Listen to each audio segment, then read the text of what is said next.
We now have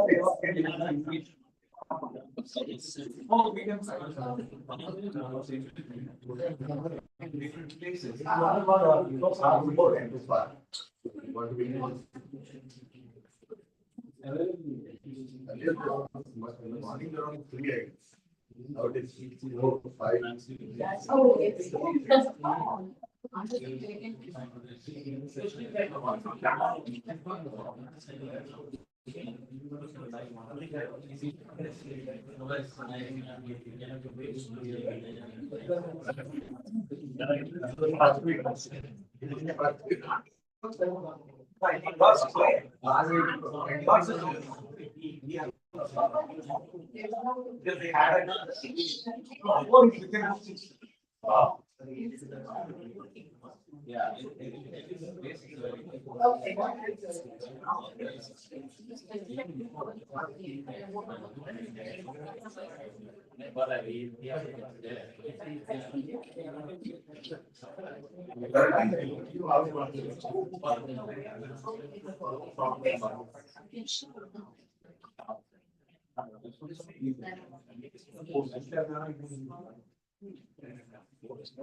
Hari Om. Om Akhanda Mandalakaram Yaptam Yena Characharam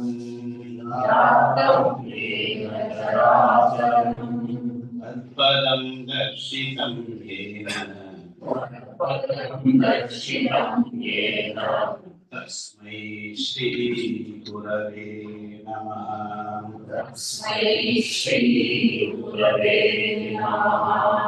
Ajnanathimiraandhasya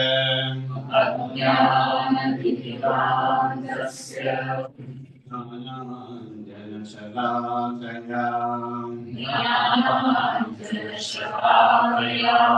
Chakshurunmilitam Yena Tasmai Shri Gurave Namaha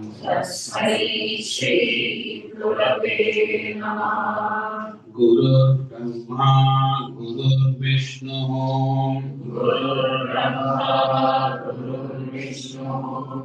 Guru Devo Maheshwara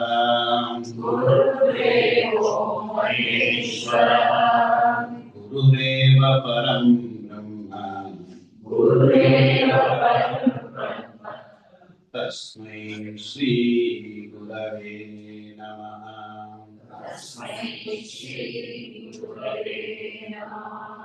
Sthavaram Jangamam Vyaptam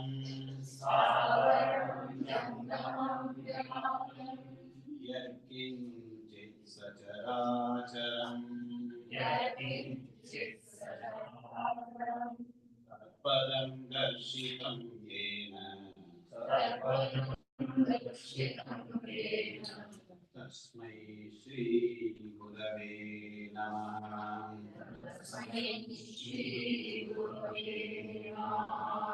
Chinmayam Vyapi Yat Sarvam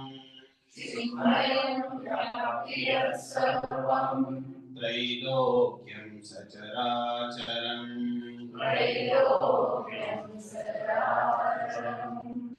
Padam Darshitam Yena Tasmai Shri Gurave Namaha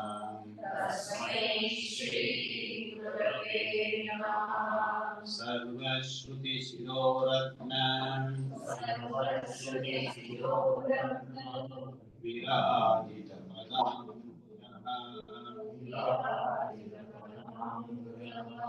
Vedantam Buddhasuryoya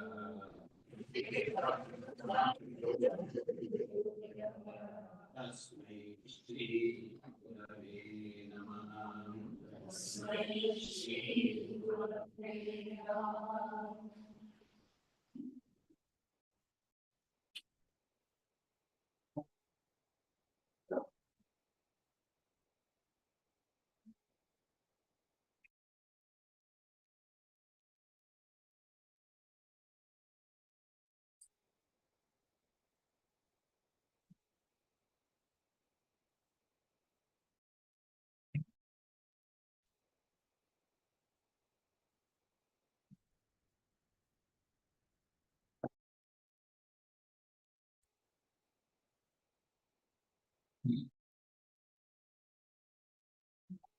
ॐ सहना भवतु सहनौ भुनक्तु सह वीर्यं करवावहै तेजस्विनावधीतमस्तु मा विद्विषावहै ॐ शान्ति शान्ति शान्तिः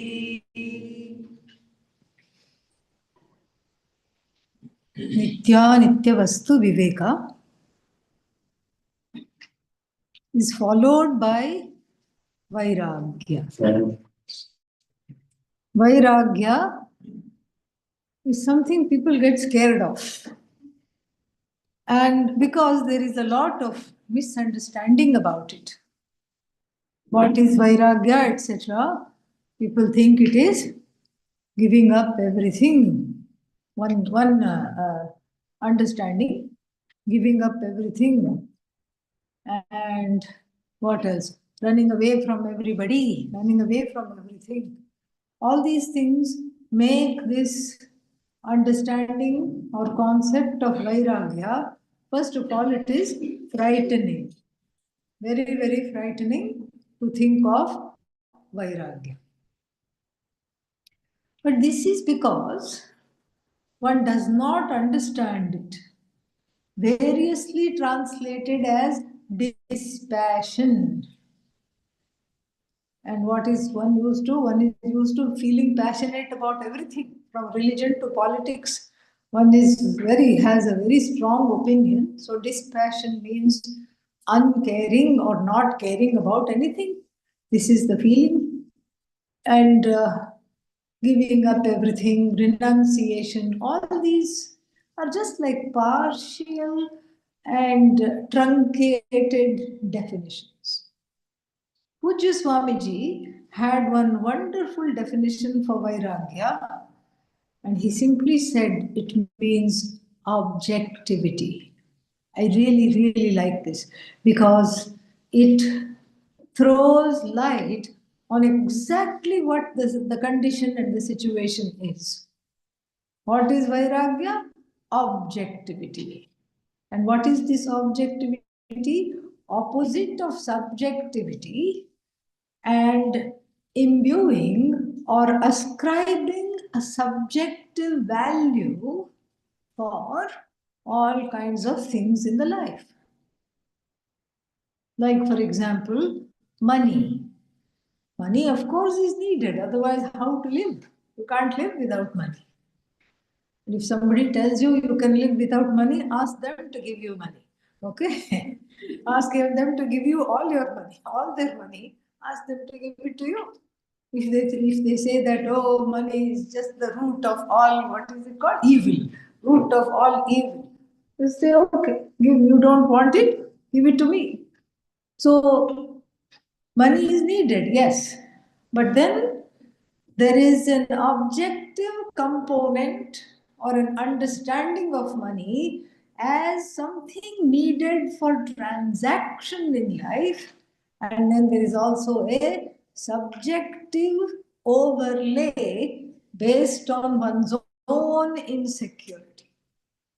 So money is needed, yes, but then money is not going to give you security. If that were the case, Elon Musk would be the most secure person in the world. But he is not. He also has his problems. What are they? We don't know. We don't also want to find out. But If somebody were to go and talk to him and get his confidence, there will be problems. Many problems will be there. And so, like this, money is not the cause of security. And seeing money in its own place. What is money? Something useful for transaction. This is the thing. So, when I see something, when I see an object in the world without adhyasa, adhyasa means a subjective personal overlay, which causes a mistake to be centered on that particular thing. So money, if I have a subjective overlay on money, then I'll say without money, I just cannot be happy. This is a subjective overlay. It's a mistake. And that mistake is called adhyasa, a projection. This adhyasa comes in two varieties. One is a positive projection, seeing more than what is there. What is there is just this much alone. But then I give it more value than it should have. And this is called Shobhana Adhyasa, a positive projection. So, money, relationship, job, everything. There is a Shobhana Adhyasa, especially even with a friend. You meet somebody new, and then there is a Shobhana Adhyasa. You say, oh, this is my BFF. What is BFF? Yeah, best friend for life, best friend, that is BFL. Okay, so best friend forever. This is this is my best friend forever. And how long did forever last? 1.5 days. Because the next day they did something to annoy you. And then what happened? Just, they just annoyed you, and then they are no longer my friend. And so, in this way, there is a lot of Shobhana Adhyasa. About money, one has Shobhana Adhyasa. About friends, relationships, one has Shobhana Adhyasa because you see more than what is there. You think it can give you something that it just cannot give.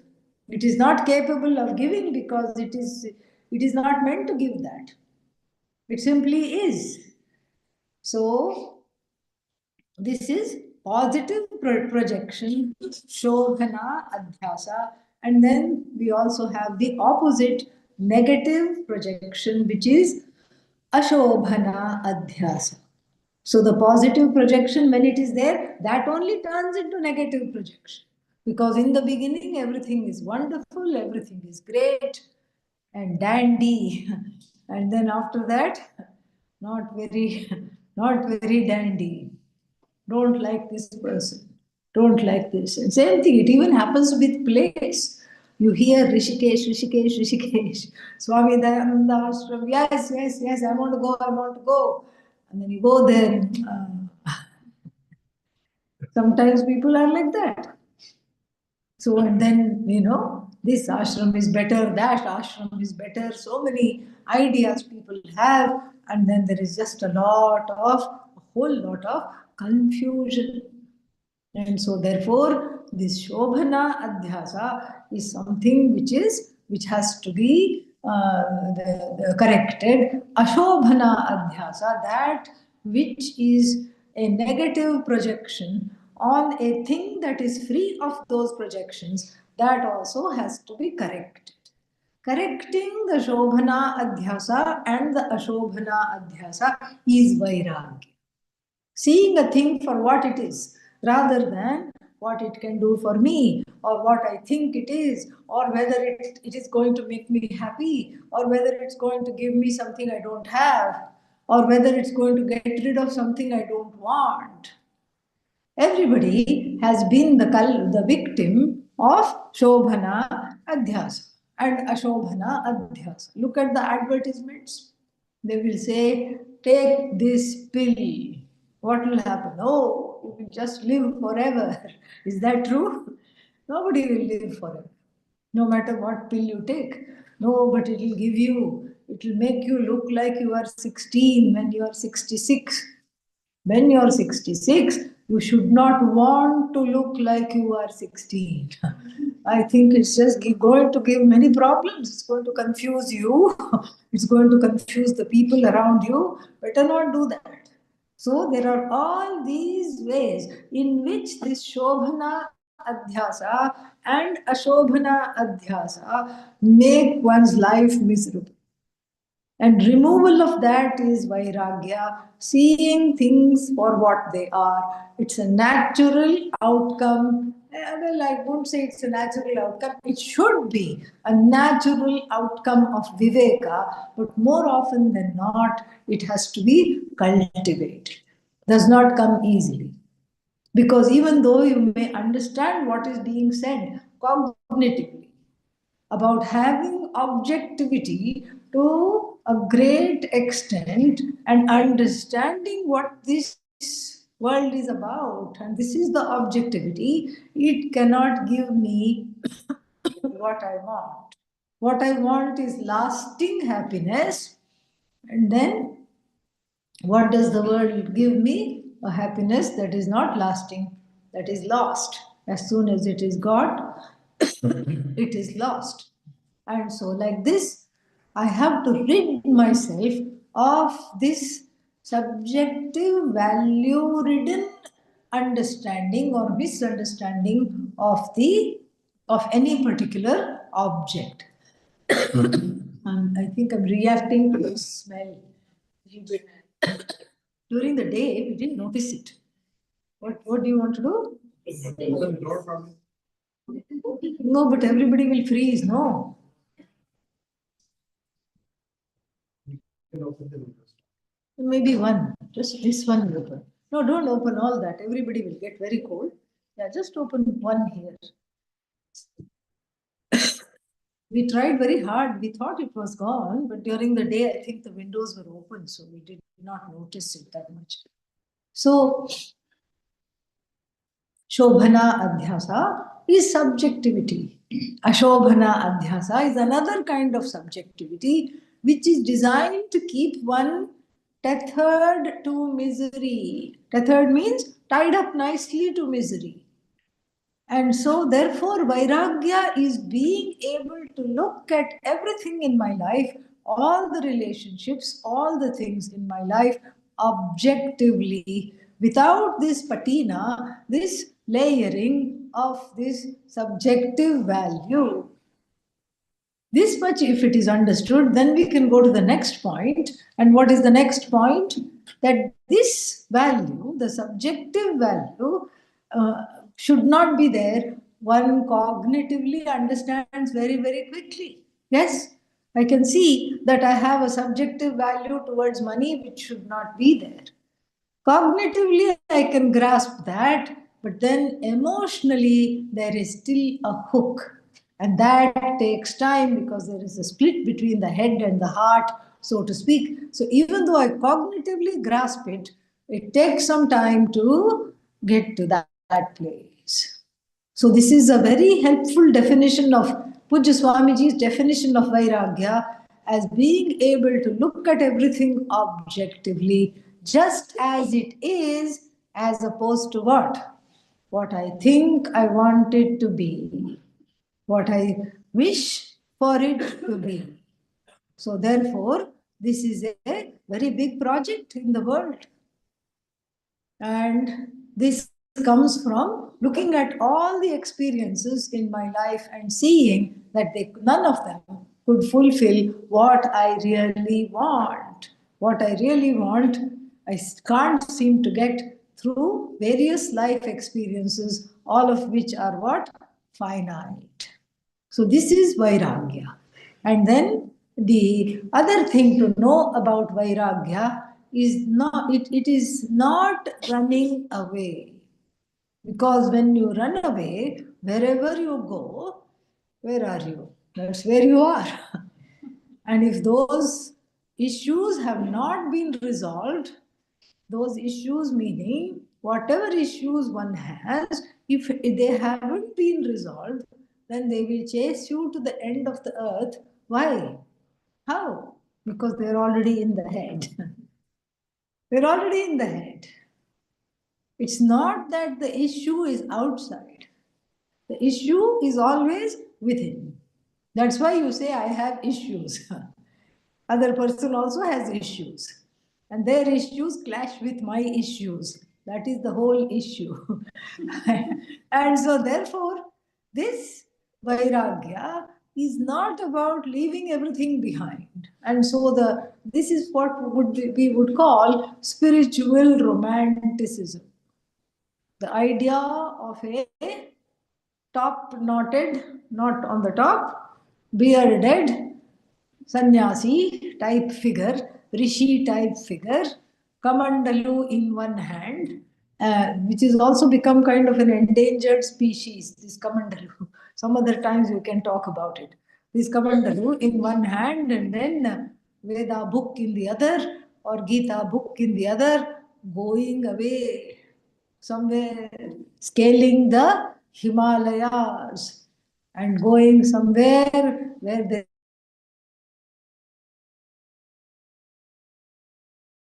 place without any people and then just hanging out.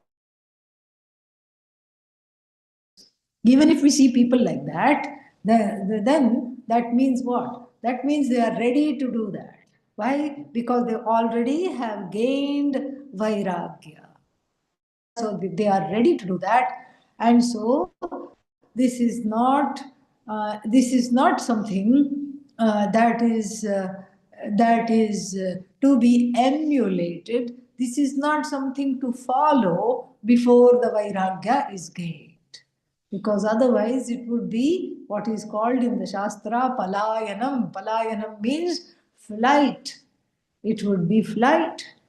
Flight means running away. So, okay, I ran away from the issues, I ran away from the problems, and then what? I came to the ashram. And then what? I had the same problems. Different people, different upadhis, different jivas, but the problems are all what? One and the same. Why? Because I have to grow. That is why there are relationships in the life, because I have to grow. And so the Vairagya, or the so-called Vairagya of running away from people, situation, things, issues, etc., is all too common. And then it has got, so common it is, that it has got a name in the tradition. What is the name? Jihasa Vairagya.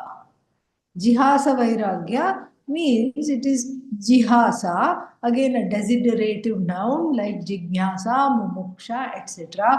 Hatum ichha, ha to give up. Hatum ichha, tyaktum ichha, jihasa. So, the desire to give up. And the desire to give up, first, in the beginning, one encounters because of a series of disappointments. And the traditional examples are two in number. One is what? Nashtarajya. Nashtarajya means a king who has lost his kingdom. Ancient example. You can say queen also, doesn't matter. So some royalty without kingdom. Can the royalty be royalty without kingdom? No. So the kingdom has been lost and the king is just pacing back and forth outside the palace or outside the kingdom, even has been thrown out of the kingdom, pacing back and forth, kicking a little pebble down the road, not knowing what to do with himself. And then finally he says, I'll just go to an ashram and take sannyasa. There is Vairagya, yes. But what kind of Vairagya is it? Temporary Vairagya. This Jihasa Vairagya, temporary Vairagya, because if somebody else said, guess what? That coup was not successful, your kingdom is restored. Will the king make a U turn and go back to the kingdom? Yes. Won't say, okay, too late. I'm already on the way to ashram and I have learnt a lot. If they were saying that, if this jihasa vairagya got converted into real vairagya, no problem. But most often than not, it does not. So that is the first traditional example. And the second one is called dirgharogi, a chronic sufferer. Chronic sufferer. These days, everything that one gets is chronic only. Nothing comes and goes. Even with COVID, there is something called long COVID. And it never goes. People keep having it, keep having the symptoms. Very sad. But then that's how it is. So everything is chronic. Rheumatism, chronic. Arthritis, chronic. And any other aches and pains, chronic. Digestive problems, chronic.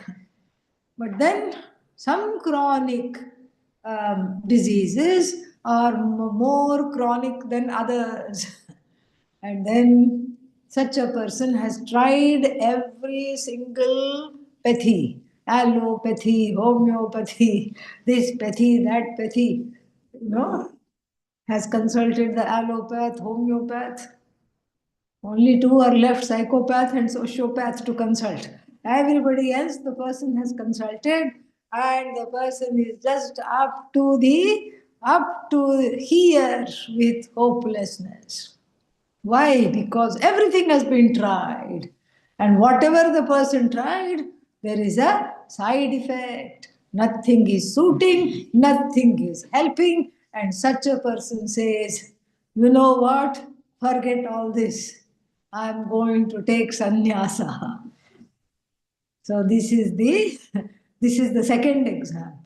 Supposing that person on the way to sannyasa, on the way to the Ganga, where they will throw away all their clothes and then wear new clothes given by the Guru, that is the sannyasa pratha, that is the custom. So as they are going to dip in the Ganga and throw away their clothes, what will happen? Somebody will say, magic cure found for your particular ailment. Then what will they do? They will come running back.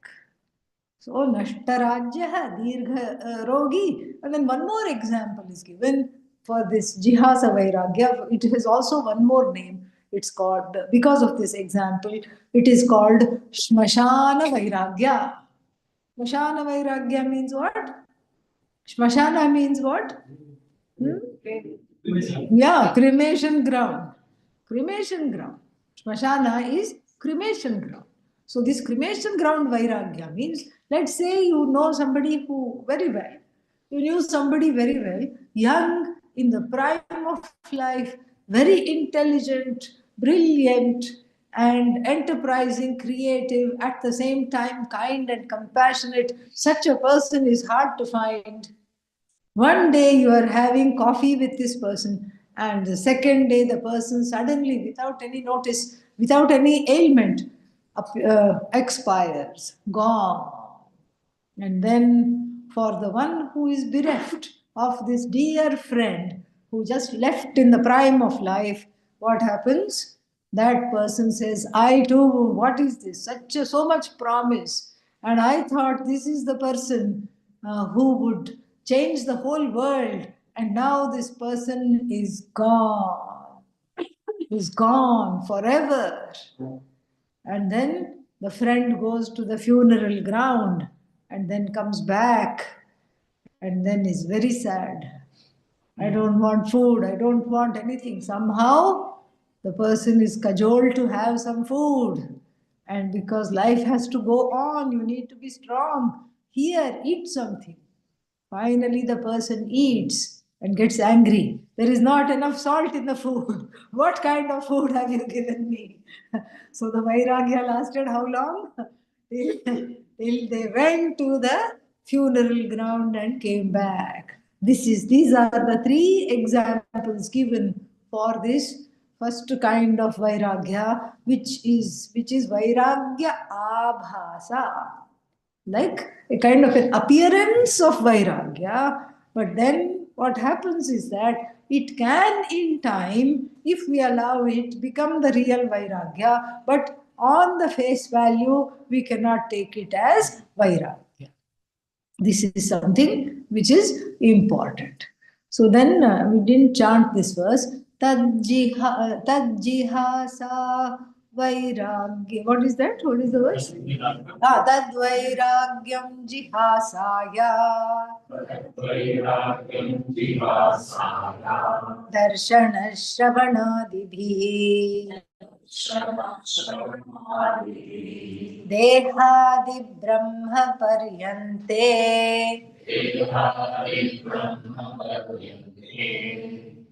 See, Dehadi, and then it's followed by a short vowel, Dehadi, and then it's followed by a conjunct consonant. So in the chanting, there is a little dvitva, a duplicating. So it will sound, now it is sounding like this, Dehadi Brahma Paryante, but it should actually sound Dehadi Brahma Paryante. You stop there. Yeah. Dehadi Brahma Paryante. Very good. Hyanitye Bhogavastuni.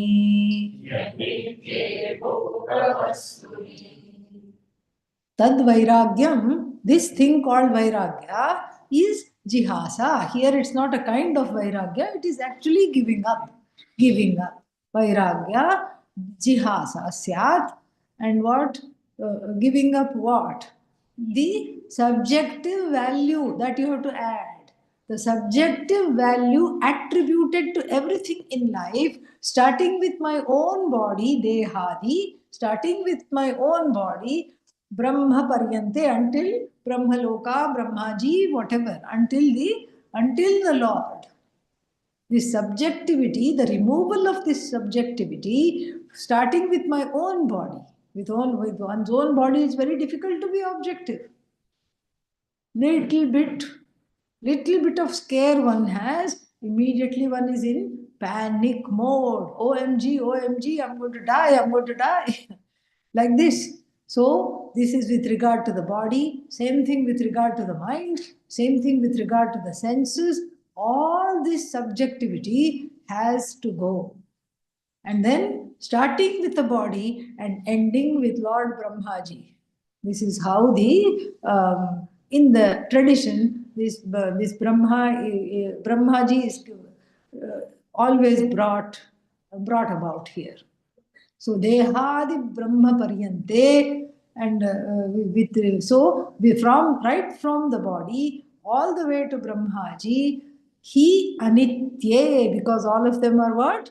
Anitya. You see how Viveka and Vairagya coalescing together here. Do you see that? Yeah. Anitye Bhogavastuni, with regard to the Bhogavastu. Everything is a bhoga vastu, and with regard to all the bhoga vastus in the world, starting with the body itself is a bhoga vastu, it's bhogya. Bhoga vastu means something to enjoy. One enjoys the body, but one should not be addicted to the enjoyment of the body, and then all the way up to heaven, etc. Everything, anitye bhoga vastuni, and how darshana shravanadibhihi, that which has been brought to my notice either by seeing or by hearing. Other people will say, come, no, look at this. Some glossy brochure. And what is that? I saw one such brochure.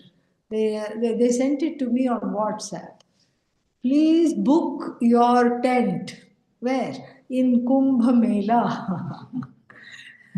Only 30,000 rupees per night. Okay. Yeah, that's even, you can stay in a 5-star, in a 7-star hotel for that price.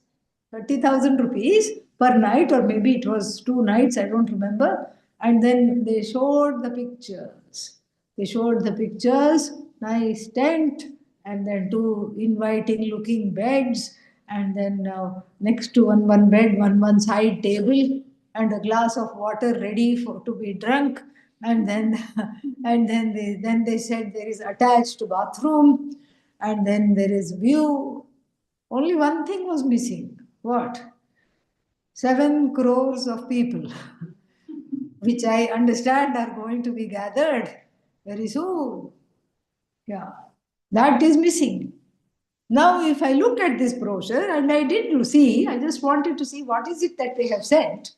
And one of my friends, Swamis, sent it and said, here, you can come along. And I looked at it, and then I said, okay, because I have seen also other pictures of all the sadhus going and everything, and going to what is that? Snan, bath. And then when you see the picture of all the sadhus going for bath, you don't see the water at all. That so that was my first question. Pani kidhar hai? Where is the water? Because they have just covered the water completely. So teeming millions of people, and then you are also there. Okay, and so this is so. If you want, if that is your cup of tea, by all means go. But if being around 7 crores of people, 1 crore is how many million? 10 million? 10 million? Yeah. So 10, so 70 million people. So if being around 70 million people is not your style, not your cup of tea, then better to stay away. But that will be left out in the brochure. So darshana shravanadibihi means when I look at it, it will always look very nice. Same thing, these holiday brochures, if you go to travel agent, they will give you a few brochures. At least before they used to, now I think they save the printing charges and just direct you to the website where all these things are there. Just white sands, blue ocean, green coconut trees, palm trees everywhere. And then one table, 2 chairs, and then one umbrella. And then what else? 2 drinks. The drinks also have their own umbrella. I have never understood that. Okay, yeah. And then what is and it just looks all the other people have been photoshopped out. Nobody is there. And you look at it and you believe it, and you go there, and what was missing from the photo? 70 million other people and a concrete jungle of hotels. Oh, so disappointing. And so, like this. So, with regard to everything I see, and then people will also tell, things will come to the ears as well. That they will come to the ears. Things will come to my ears. What will come to the ears? Oh, this is a fantastic experience. You must have it. You must go and do this. And then when you go and do this, it's never the same. It's never the same as how much hype was made about it. Hype means advertisement. So much advertisement, and then not enough return. Everything in the world is like that. Because when we see something, or when we see something, or when we hear something, when we see something, we are participating in our own Shobhana or Ashobhana Adhyasa. When we hear something, we are buying into somebody else's Adhyasa. Because they are telling from their own filter. That filter is Adhyasa.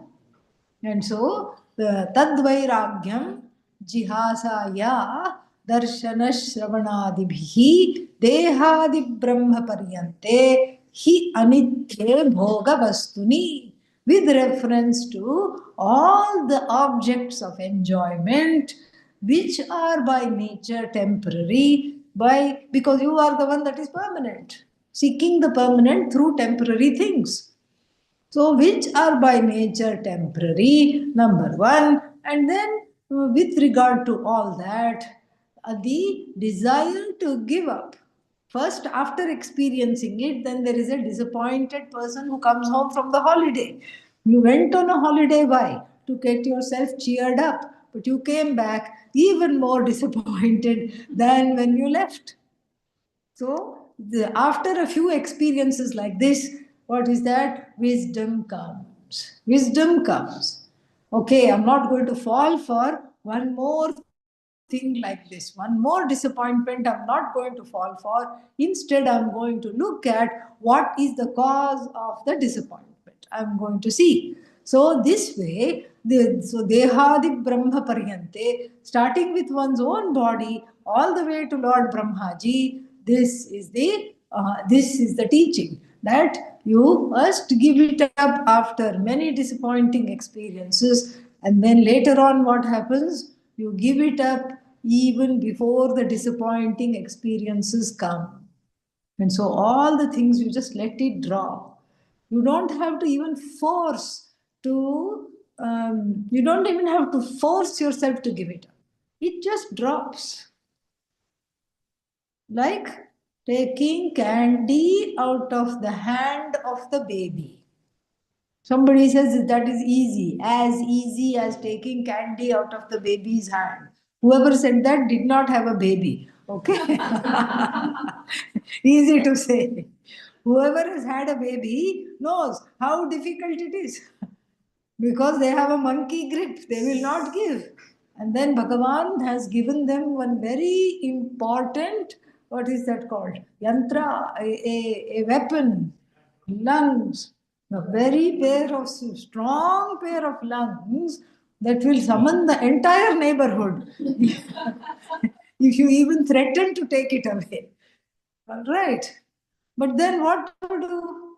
This candy the baby should not eat because the mother doesn't want to deal with its sugar high. Okay. So that is the reason. And so then what to do? Oh, you give the baby something else, some blingy thing, something shiny. You offer to the baby, and then what will it do? Some new thing has come. It will drop the candy momentarily, of course, and then grab the teddy bear or something like that. Correct? That's what it will do. And then as it grows up, it needs new things of addiction. And then, so the teddy bear gone, then cars or marbles or dolls come. And then the dolls and the cars gone, something else, bat and ball come, and various sports come. And then after that, and young adulthood, everybody gets stuck on one toy, smartphone. After that, that is the latest and the last toy. So like this, you fix your mind on something bigger, and then that which was the biggest thing which one is holding on to, then naturally gets dropped. Naturally gets dropped. Why? Because that's how it is. And the Bhagavad Gita also ratifies this by saying, Rasavarjam rasopyasya param drishtva nivartate. So, even though you starve the desire is too strong, and the desire is a subjective desire, not an objective desire. The desire is very subjective, it makes no sense. It has become a hang up, and then you starve the desire, but still you have a mental or an emotional value for that desire. And so, what to do? Focus on something big. Param drishtva. Focus on Param. What is Param? You, Nitya, that Brahman, Ishvara. Focus on that, and the feeling of being starved, the feeling of being deprived will also go away. That is the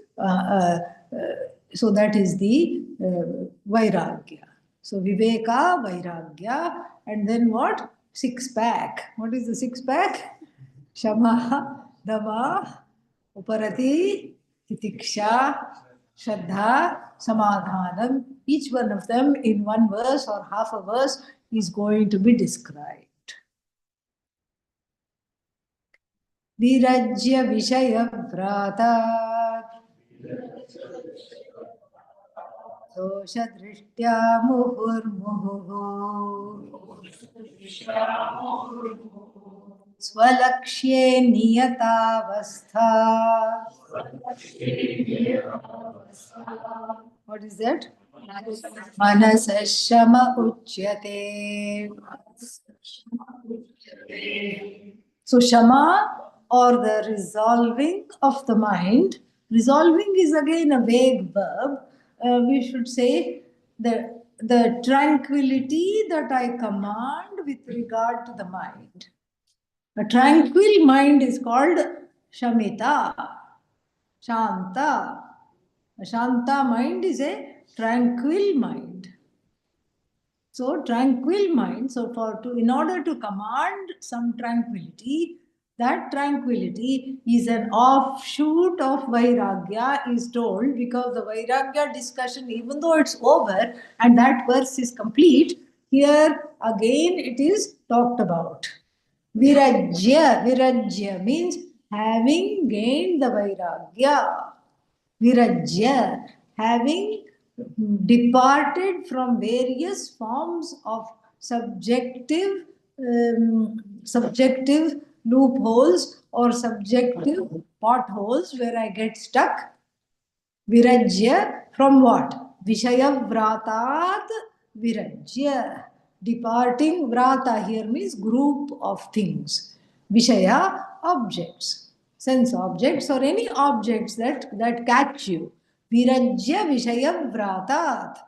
Departing from a whole host of things which hook me. Dosha drishtya muhurmuhu. Here the mind is involved. You see how? Dosha drishtya. Dosha here doesn't mean fallacy. Nothing wrong in whatever you are pursuing. But see them. Dosha here means limitedness. See the limitations of each and everything that you are pursuing. And if indeed you want the limitations, go ahead. But if you want the limitlessness, then what? You have to come back from that. You have to see that the mind is not happy with constant disappointment, constantly searching all the time for the for the infinite in finite places, objects, things, people, etc. So, knowing that and allowing one to make a U turn, allowing one to come back from that is called Shama. Virajya Vishayavratat. Vishayavratat Virajya. Departing from or gaining wisdom about all these host of things which hook me in the world. And then what? How do I gain this wisdom? Dosha drishtya muhurmuhu. Muhurmuhu means again and again, repeatedly. Repeatedly, I gain the understanding that this is only going to take me so far and not any further. Why? Because that is the nature of the thing. Like the Zen master who had a disciple. New disciple goes to Zen master and takes him a nice bone china cup with a lid for the master's tea. Feeling very happy with himself, the student is, yes, this is a wonderful cup and lid for my master, for my teacher. Pours it ceremonially, and then he, for you, brand new, wonderful, hand painted, what is that called? Bone china cup. It's called bone china because both the bones and this kind of china are subject to osteoporosis. Okay, they will break, and so therefore it is called bone china. So then the bone china is very thin, and he gives it very nicely. He gives, and the Zen master looks at it, doesn't even receive it. And what does the Zen master says? What you brought me, it's broken. What? The student is mortified. I looked everything. I just got it. How can it's brand new? How can it be broken? Nah, you're not seeing this. It's broken. No. He then takes it out of the wrapping, looks here, looks there, up, down. It's completely intact. Again, he offers it to the master. Master, look, it is intact. And the master again says, no, my son, it is broken. It is broken. Then after the third time arguing with the teacher, then it occurs to the student, better late than never, that maybe this is a teaching. Maybe this is just a teaching. And then indeed it was what the master was seeing was the inevitable future of the cup. What is the inevitable future of the cup? It is in pieces. That is what it is. And so this is called dosha drishti. Dosha drishti here doesn't mean pointing out fallacies, or doesn't mean that because everything in the world is flawed with limitations, it has flaws. Deshatah parichinnaha. Space-wise, everything is limited. Kalatah parichinnaha. Time-wise, everything is limited. Vastutah parichinnaha. Object-wise, everything is limited. Object-wise means if it is one object, it cannot be another object. This book is now what? Book. It suddenly cannot turn into table. And but the rishis turned into deer. You just told us in the morning. What do you mean the book cannot turn into table?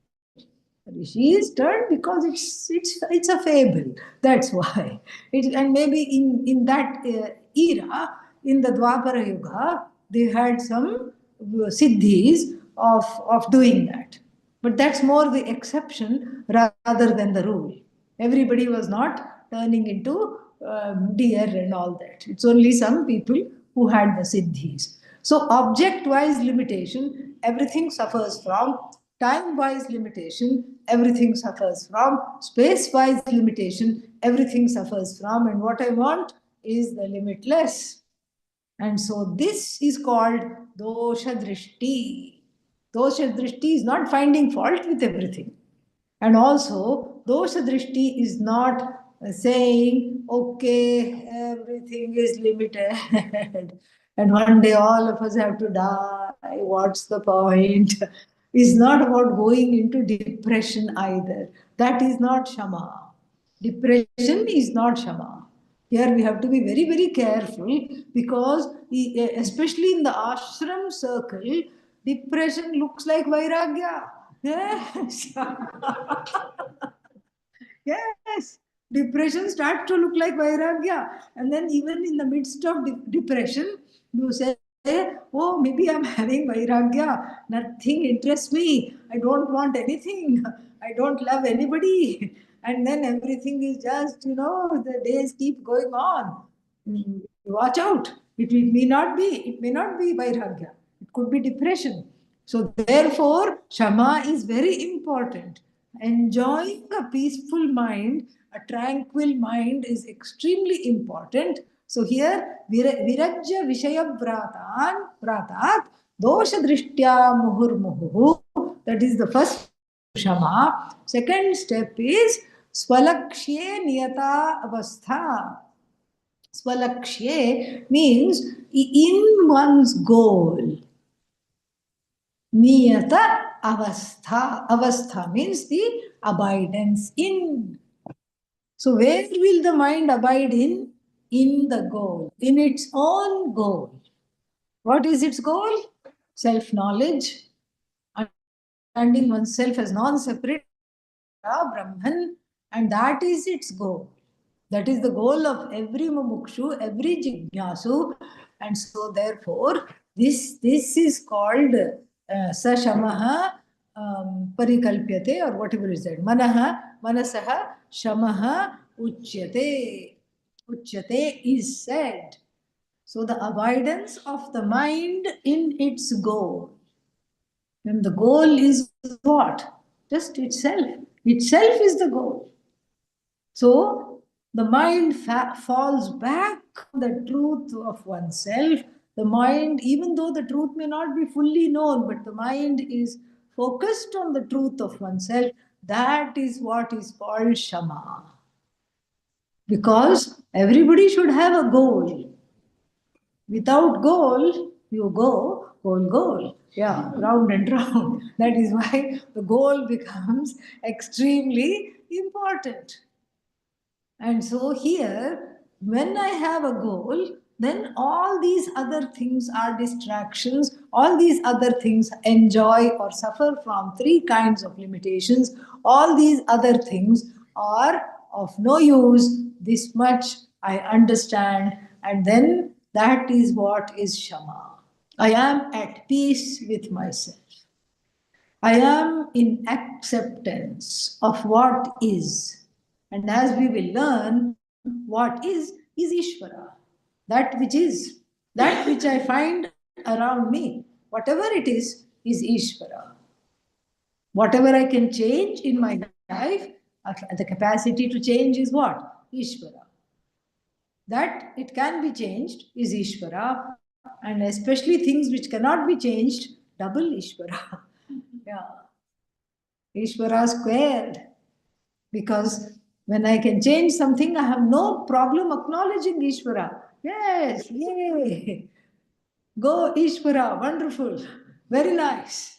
But when I can't change, what happens?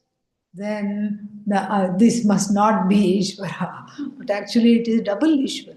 Whatever I cannot change also is what? Two helpings of Ishvara. This is how I have to take it.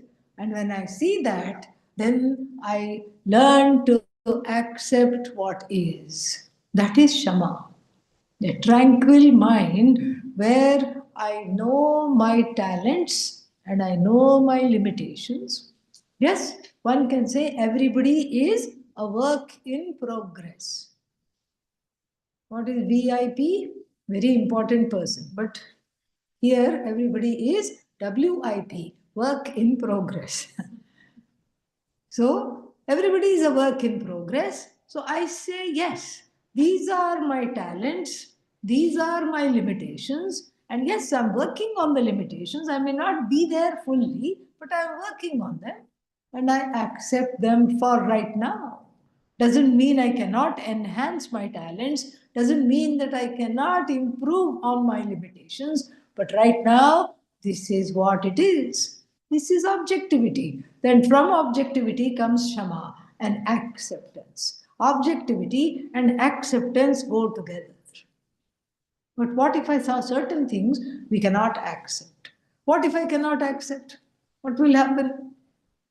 I just cannot accept this, whatever it may be. Then you ask yourself a question: